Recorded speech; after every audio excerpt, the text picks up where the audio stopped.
ಎಲ್ಲರಿಗೂ ನಮಸ್ತೆ. Welcome to my channel. ಇವತ್ತು ನಾನು ಗ್ರೀನ್ ಕಲರ್ ಚಿಕನ್ ಚಾಪ್ಸ ಮಾಡ್ತಾಯಿದ್ದೀನಿ. ಮಾಡೋದಕ್ಕೆ ಏನೇನು ಬೇಕು ಅಂತ ತೋರಿಸ್ತಾ ಇದ್ದೀನಿ. ಇದರಲ್ಲಿ ನಾನು 2 ಟೇಬಲ್ ಸ್ಪೂನು ಧನಿಯಾ ಹಾಕಿದ್ದೀನಿ, ಜೊತೆಗೆ 3 ಬ್ಯಾಡಗಿ ಮೆಣಸಿಕಾಯಿನೂ ಕೂಡ ಹಾಕ್ತಾಯಿದ್ದೀನಿ.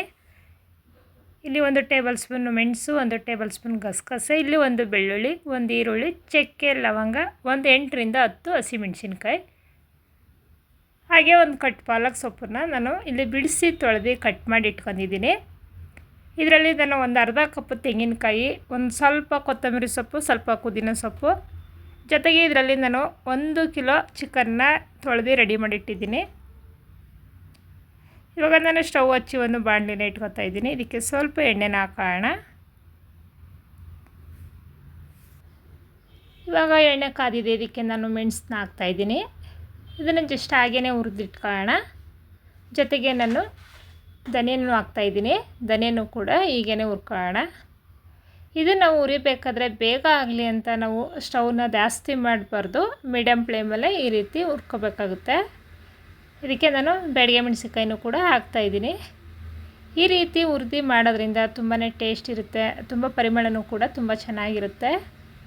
ಇವಾಗ ಗಸಗಸೆ ಹಾಕ್ತಾಯಿದ್ದೀನಿ. ಗಸಗಸೆ ಹಾಗೇ ಸ್ವಲ್ಪ ಬಿಸಿ ಮಾಡ್ಕೊಂಡ್ರೆ ಸಾಕಾಗುತ್ತೆ, ಅದೇನು ತುಂಬ ಉರಿ ಆಗೋದೇ ಇಲ್ಲ. ಇಲ್ಲಿ ನಾನು ಉರಿತಾ ಇದ್ದೀನಿಲ್ಲ, ಈ ರೀತಿಯೇ ಹುರ್ಕೊಳ್ಳಿ. ನೀವು ತುಂಬ ಸ್ಟವ್ ಉರಿ ಜಾಸ್ತಿ ಕೊಟ್ಕೊಂಡೆಲ್ಲ ಉರಿಯೋಕ್ಕೆ ಹೋಗಬೇಡಿ. ಸ್ವಲ್ಪ ತಡ ಆದರೂ ಪರವಾಗಿಲ್ಲ, ಮೀಡಿಯಮ್ ಫ್ಲೇಮಲ್ಲಿ ಮಾಡ್ಕೊಳ್ಳಿ. ಇವಾಗ ಅದೇ ಪಾತ್ರೆಯಲ್ಲಿ ನಾನು ತೆಂಗಿನಕಾಯಿನೂ ಕೂಡ ಸ್ವಲ್ಪ ಬಿಸಿ ಮಾಡ್ಕೊತಾ ಇದ್ದೀನಿ. ಇದು ಗಸಗಸೆ ಮತ್ತು ತೆಂಗಿನಕಾಯಿ, ಕೊತ್ತಂಬರಿ ಸೊಪ್ಪು, ಮೆಣಸು ಮತ್ತು ಬ್ಯಾಡಗಿ ಮೆಣಸಿನ್ಕಾಯಿ ಇದೆಲ್ಲ ಪೂರ್ತಿ ಮಿಕ್ಸ್ ಮಾಡಿ ಇಟ್ಕೊತಾ ಇದ್ದೀನಿ.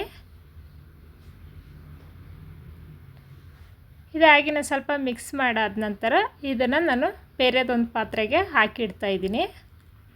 ಯಾಕೆಂದರೆ ಇದೆಲ್ಲ ಪೂರ್ತಿ ತಣ್ಣಗಾದ ನಂತರ ನಾವು ಜಾರ್ಗೆ ಹಾಕಿ ಇದನ್ನು ಆಡಿಸ್ಕೋಬೇಕಾಗುತ್ತೆ. ತುಂಬ ಪೇಸ್ಟಾಗಿ ಮಾಡ್ಕೋಬೇಕು ಇದನ್ನು. ಇವಾಗ ನಾನು ಮತ್ತೆ ಮಸಾಲೆನ ರೆಡಿ ಮಾಡ್ಕೊತಾ ಇದ್ದೀನಿ. ಇದಕ್ಕೆ ಚಕ್ಕೆ, ಲವಂಗ ಮತ್ತು ಹಸಿಮೆಣಸಿನ್ಕಾಯಿ, ಈರುಳ್ಳಿ ಇಷ್ಟನ್ನು ಕೂಡ ಹುರಿದಿಟ್ಕೊಳ್ಳೋಣ. ನಾವು ಹಸಿಮೆಣಸಿನ್ಕಾಯಿ ಈ ರೀತಿ ಹುರಿದು ಮಾಡೋದ್ರಿಂದ ಆ ಟೇಸ್ಟ್ ಅಂತೂ ತುಂಬಾ ಚೆನ್ನಾಗಿರುತ್ತೆ. ಇಲ್ಲಿ ನೋಡ್ತಾ ಇರ್ಬೋದು, ನಾನು ಬೆಳ್ಳುಳ್ಳಿನೂ ಕೂಡ ಹಾಕ್ತಾಯಿದ್ದೀನಿ. ಇದಕ್ಕೆ ಬೆಳ್ಳುಳ್ಳಿ ಸ್ವಲ್ಪ ಜಾಸ್ತಿನೇ ಹಾಕಬೇಕು. ನಾನು ಶುಂಠಿ ಬೆಳ್ಳುಳ್ಳಿ ಪೇಸ್ಟ್ ಇತ್ತು, ಅದಕ್ಕಾಗಿ ನಾನು ಬೆಳ್ಳುಳ್ಳಿ ಸ್ವಲ್ಪ ಹಾಕಿ ಶುಂಠಿ ಬೆಳ್ಳುಳ್ಳಿ ಪೇಸ್ಟನ್ನ 1 ಸ್ಪೂನ್ ಹಾಕ್ತಾಯಿದ್ದೀನಿ. ಇದನ್ನು ನಾನು ಹಾಗೆಯೇ ಡೈರೆಕ್ಟ್ ಹಾಕ್ಬೋದಾಗಿತ್ತು ಶುಂಠಿ ಬೆಳ್ಳುಳ್ಳಿ ಪೇಸ್ಟು. ಇದು ನಿಮಗೆ ಗೊತ್ತಾಗಲಿ ಅನ್ನೋದಕ್ಕೋಸ್ಕರ ನಾನು ಜೊತೆಗೆ ಹಾಕಿ ಈ ರೀತಿ ಮಿಕ್ಸ್ ಮಾಡಿ ತೋರಿಸ್ತಾ ಇದ್ದೀನಿ. ಇವಾಗ ಪಾಲಕ್ ಸೊಪ್ಪನ್ನು ಕೂಡ ಹುರಿದಿಟ್ಕೊಳ್ಳೋಣ. ಪಾಲಕ್ ಸೊಪ್ಪು ಅಥವಾ ಮೆಂತ್ಯ ಸೊಪ್ಪು ಗ್ರೀನ್ ಕಲರ್ ಬೇಕು ಅಂದರೆ ನಿಮಗೆ ಪುದೀನ ಸೊಪ್ಪು ಈ ರೀತಿ ಇರೋಂಥದ್ದನ್ನ ಹಾಕಿ ಮಾಡಿದ್ರೆ ತುಂಬಾ ಕಲರು ಕೂಡ ಚೆನ್ನಾಗಿರುತ್ತೆ, ಟೇಸ್ಟು ಕೂಡ ತುಂಬ ಚೆನ್ನಾಗಿರುತ್ತೆ. ಇದರಲ್ಲಿ ನಾನು ಮೆಂತ್ಯ ಸೊಪ್ಪು ಹಾಕಿಲ್ಲ, ಹಾಗೆಯೇ ಪಾಲಕ್ ಸೊಪ್ಪು ಹಾಕಿ ಮಾಡ್ತಾಯಿದ್ದೀನಿ. ಇದರಲ್ಲಿ 1 ಹಿಡಿಯಷ್ಟು ನಾನು ಕೊತ್ತಂಬರಿ ಸೊಪ್ಪು, ಒಂದು ಸ್ವಲ್ಪ ಪುದೀನ ಸೊಪ್ಪನ್ನು ಕೂಡ ಸೇರಿಸ್ತಾ ಇದ್ದೀನಿ. ನೋಡಿ, ಈ ರೀತಿ ಸೊಪ್ಪು ಹಸಿ ಸ್ಮೆಲ್ ಹೋಗೋವರೆಗೂ ಈ ರೀತಿ ಹುರ್ಕೊಳ್ಳೋಣ. ಈ ಥರ ನಾವು ಚೆನ್ನಾಗಿ ಹುರಿದು ಅದು ಸೊಪ್ಪು ನೀರಿನಂಶ ಎಲ್ಲ ಹೋಗಿ ಚೆನ್ನಾಗಿ ಬಾಡಿದ ನಂತರ ಇದನ್ನು ತಣ್ಣಗಾಗಲಿಕ್ಕೆ ಬಿಟ್ಟು ಇದನ್ನೆಲ್ಲ ರುಬ್ಬಿಟ್ಟಿದ್ದೀನಿ. ಇಲ್ಲಿ ನೋಡ್ತಾ ಇರ್ಬೋದು, ಇವಾಗೆಲ್ಲ ರುಬ್ಬಿ ರೆಡಿಯಾಗಿದೆ. ನಾನು ಸ್ಟವ್ ಹಚ್ಚಿ ಒಂದು ಪಾತ್ರೆನೇ ಇಟ್ಟು ಅದಕ್ಕೆ ಎಣ್ಣೆನ ಬಿಡ್ತಾಯಿದ್ದೀನಿ. ಇದಕ್ಕೆ ನಾನು ಸ್ವಲ್ಪ ಈರುಳ್ಳಿನೂ ಕೂಡ ಸೇರಿಸ್ತಾ ಇದ್ದೀನಿ.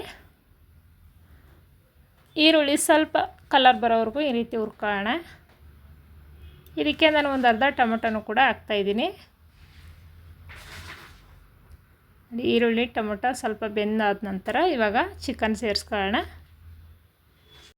ಇದು ಮೊಟ್ಟೆ ಕೋಳಿ ಆದರೆ ತುಂಬ ಹೊತ್ತು ಬೇಯಿಸ್ಬೇಕಾಗುತ್ತೆ. ಇದು ಬಾಯ್ಲರ್ ಕೋಳಿ, ಹಾಗಾಗಿ ಇದೇನು ತುಂಬ ಬೇಯಿಸಾಗತ್ತೆ ಇಲ್ಲ. ಇಲ್ಲಿ ನೋಡ್ತಾ ಇರ್ಬೋದು, ಇದೆಲ್ಲ ಸ್ವಲ್ಪ ಚೆನ್ನಾಗಿ ಹುರಿದಿಟ್ಕೊಳ್ಳೋಣ ಅಂತ ಈ ರೀತಿ ಹುರಿತಾ ಇದ್ದೀನಿ. ಇದಕ್ಕೆ ಸ್ವಲ್ಪ ಅರಿಶಿನನೂ ಕೂಡ ಸೇರಿಸ್ಕೊಳ್ಳೋಣ. ಉಪ್ಪು ಅರಿಶಿನ ಹಾಕಿ ಚೆನ್ನಾಗಿ ಹುರಿದ್ರೆ ಅದರಲ್ಲಿರೋ ಸ್ಮೆಲ್ಲು ಕೂಡ ಹೋಗುತ್ತೆ, ತುಂಬ ಮಾಂಸ ಎಲ್ಲ ಗಟ್ಟಿಯಾಗಿ ಬರುತ್ತೆ. ಇವಾಗ ಕಲರೆಲ್ಲ ತುಂಬ ಚೆನ್ನಾಗಿ ಬಂದಿದೆ, ನೋಡೋದಕ್ಕೂ ಕೂಡ ತುಂಬಾ ಚೆನ್ನಾಗಿ ಕಾಣಿಸ್ತದಲ್ಲ. ಇವಾಗ ನಾನು ಮಸಾಲೆನ ಹಾಕ್ತಾಯಿದ್ದೀನಿ. ಮಸಾಲೆ ಈರುಳ್ಳಿ ಮತ್ತು ಶುಂಠಿ ಬೆಳ್ಳುಳ್ಳಿ ಪೇಸ್ಟ್, ಹಸಿಮೆಣಸಿನ್ಕಾಯಿ ಅದನ್ನು ಪೇಸ್ಟ್ ಮಾಡಿ ಇಟ್ಟಿದ್ನಲ್ಲ, ಆ ಮಸಾಲೆನೂ ಕೂಡ ಹಾಕ್ತಾಯಿದ್ದೀನಿ. ಇದು ಉಪ್ಪು ಖಾರ ಎಲ್ಲ ತುಂಬ ಚೆನ್ನಾಗಿಡುತ್ತೆ, ಹಾಗಾಗಿ ಇದನ್ನು ಬೇಗನೆ ಹಾಕಿ ಒಂದು 5 ನಿಮಿಷ ಬೇಯಿಸ್ಕೊಳ್ಳೋಣ. ಇದು ಬೆಂದಾದ ನಂತರ ನಾನು ಸೊಪ್ಪುದ್ದು ಪೇಸ್ಟು ಕೂಡ ಹಾಕ್ತಾಯಿದ್ದೀನಿ. ನೋಡಿ ಸೊಪ್ಪಿನ ಪೇಸ್ಟ್ ಹಾಕಿದ್ಮೇಲೆ ಹಾಗೆಯೇ ಒಂದು 5 ನಿಮಿಷ ಮತ್ತೆ ಬೇಯಿಸ್ಕೊಳ್ಳೋಣ. ನಿಮಗೆ ಡ್ರೈ ಆಗಬೇಕು ಅಂತಂದರೆ ಇದೇ ರೀತಿ ಈ ಒಂದು 5 ನಿಮಿಷ ಬೇಯಿಸಾದ ನಂತರ ಇದಕ್ಕೆ ಸ್ವಲ್ಪ ನೀರನ್ನು ಹಾಕಿ ನೀವು ಸ್ವಲ್ಪ ಡ್ರೈ ಆಗೋ ಕೂಡ ಮಾಡ್ಕೊಂಡು ತಿನ್ಬೋದು. ಇದು ಗ್ರೀನ್ ಕಲರಲ್ಲಿ ತುಂಬ ಚೆನ್ನಾಗಿರುತ್ತೆ. ನಮಗೆ ಮುದ್ದೆ ತಿನ್ನೋದಕ್ಕೆಲ್ಲ ಬೇಕು, ಅನ್ನ ತಿನ್ನೋದಕ್ಕೆಲ್ಲ ಬೇಕು ಅಂತಂದರೆ ಈ ರೀತಿ ಧನಿಯಾ ಮತ್ತು ತೆಂಗಿನಕಾಯಿ ರುಬ್ಬಿಟ್ಟಿದ್ನಲ್ಲ ಆ ಮಸಾಲೆನೂ ಕೂಡ ಹಾಕ್ತಾಯಿದ್ದೀನಿ. ಇದು ಮುದ್ದೆ ತಿನ್ನೋದಕ್ಕೆ ಮತ್ತು ರೈಸ್ ತಿನ್ನೋದಕ್ಕೆ ಬೇಕು ಅಂತಂದರೆ ನಾವು ಸ್ವಲ್ಪ ತೆಳುವಾಗಿ ಮಾಡ್ಕೊಳ್ಳೋಣ ಅಂತ ಧನಿಯಾ ಮಸಾಲೆನ ಹಾಕಿ ನೀರನ್ನ ಸೇರಿಸ್ತಾ ಇದ್ದೀನಿ. ಇದು ಒಂದು 5ರಿಂದ 10 ನಿಮಿಷ ಬೇಯಲಿಕ್ಕೆ ಬಿಡೋಣ. ಸ್ವಲ್ಪ ಬಿಸಿನೀರು ಹಾಕಿದ್ರೆ ಬೇಗನೆ ಆಗುತ್ತೆ, ಹಾಗಾಗಿ ನಾನು ಬಿಸಿನೀರನ್ನು ಕೂಡ ಸೇರಿಸ್ತಾ ಇದ್ದೀನಿ. ಲೈಕ್ ಮಾಡಿ, ಶೇರ್ ಮಾಡಿ, ಕಮೆಂಟ್ ಮಾಡಿ, ಹಾಗೆಯೇ ಪಕ್ಕದಲ್ಲಿರೋ ಬೆಲ್ ಬಟನನ್ನು ಕ್ಲಿಕ್ ಮಾಡಿರಿ. ಕಲರ್ ನೋಡಿ ತುಂಬ ಅಂದರೆ ತುಂಬಾ ಚೆನ್ನಾಗಿ ಕಾಣಿಸ್ತಾ ಇದೆ. ಹಾಗೆಯೇ ರೆಡಿಯಾಗಿದೆ. ಇವಾಗ ಇದನ್ನು ನೋಡ್ತಾ ಇರ್ಬೋದು ನೀವು. ಇದನ್ನು ಒಂದು 5 ನಿಮಿಷ ಹಾಗೆಯೇ ನಾನು ಕೂಲ್ ಆಗೋದಕ್ಕೆ ಬಿಡ್ತಾಯಿದ್ದೀನಿ. ಇವಾಗ ಸ್ಟೌವನ್ನ ಆಫ್ ಮಾಡ್ಕೊಳ್ಳೋಣ.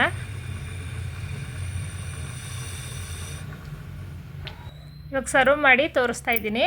ತುಂಬ ಅಂದರೆ ತುಂಬಾ ಚೆನ್ನಾಗಿ ಬಂದೆ. ಈ ರೀತಿ ನೀವು ಮಾಡಿ ನೋಡಿ ರುಚಿ ಹೇಗಿತ್ತು ಅಂತ ಕಮೆಂಟ್ ಮೂಲಕ ತಿಳಿಸಿ. Thank you. Bye bye.